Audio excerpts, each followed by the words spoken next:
The Fate of Tiger King, Cuties Isn't Cute, and Pharrell does it again. Hello, how's it going, y'all? Bella Young Fellow here with Millennial Minutes, here to give you a recap of this week's hottest topics in under 5 minutes because it's the season finale. Hey, we made it! Must be the money! Let's get it! After a 3-week hiatus, I'm finally ready to end this season. Thank you so much for helping me, and let's get started, right? Cue the intro.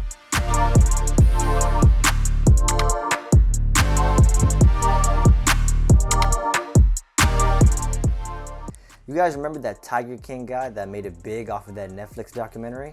Yeah, well, his zoo is finally being closed down permanently. Thank God. Woohoo! That guy gets it. The current owner of the zoo, Jeff Lowe, released a statement on Facebook where he stated the zoo will permanently be closed due to the pressures of the animal charity organization PETA.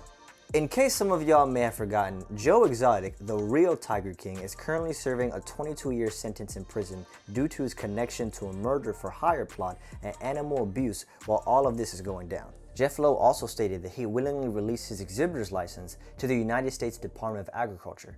This license actually gave him the ability to sell and buy animals legally. Jeff Lowe isn't done prophetizing off the successful Tiger King franchise just yet. He has stated that his new park will be a private film set for future Tiger King content. PETA officials are looking forward to seeing every animal in the GW Zoo transferred to the appropriate facility where they'll be taken care of properly. In the meantime, Netflix is actually working on a second season for the Tiger King franchise. Moreover, a spin-off of Tiger King starring actor Nicolas Cage is also in the works.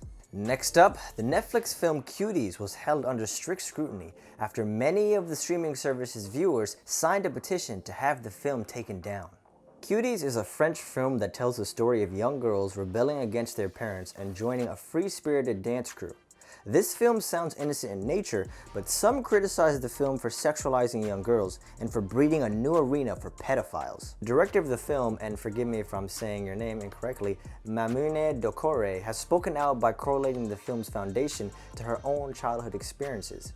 She states, "This is most of all an uncompromising portrait of an 11-year-old girl plunged in a world that imposes a series of dictates on her. It was very important not to judge these girls, but most of all to understand them, to listen to them, to give them a voice, to take into account the complexity of what they're living through in society, and all of that in parallel with their childhood, which is always there, their imaginary, their innocence." Netflix has issued a statement apologizing for the initial film poster that was used to market the film and has chosen to replace the poster with a less critical image. But they have not made any plans to scrap the film entirely. The film is still set to release globally on September 9th. And for our last topic for season 1, we're gonna end on a high note. How many times do I have to tell y'all? He doesn't miss! Artist, visionary, and overall great guy, Pharrell Williams teamed up with another legend, rapper Jay-Z, to provide us with a visionary piece of work that's called Entrepreneur. The video also serves as a conduit for their new song with the same name, but the lyrics alone of the song are not what make this video shine.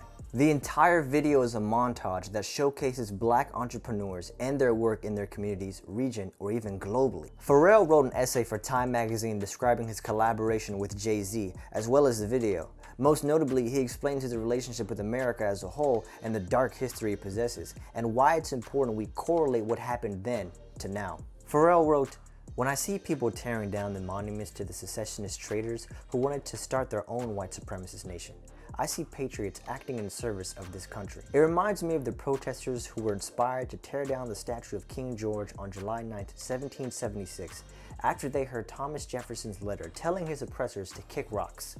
The activists who tossed chests of tea into the ocean to protest economic injustice were patriots. But they were also oppressors, unwilling to extend the freedoms for which they fought to everyone. America's wealth was built on the slave labor of black people. This is our past. To live up to America's ideals, we must trust in a black vision of the future." Truly amazing words from an amazing visionary artist, Pharrell Williams. I'm going to leave a link in the description box so you guys can check the video for yourself. But other than that, thank you so much for watching this episode of Millennial Minutes and all the other episodes part of this season. And this was only one season, just imagine what's going to be coming down the line. I want to thank all of my friends and family for supporting me on this new endeavor I'm taking on. But other than that, I'll see you guys in October. And please, stay beautiful.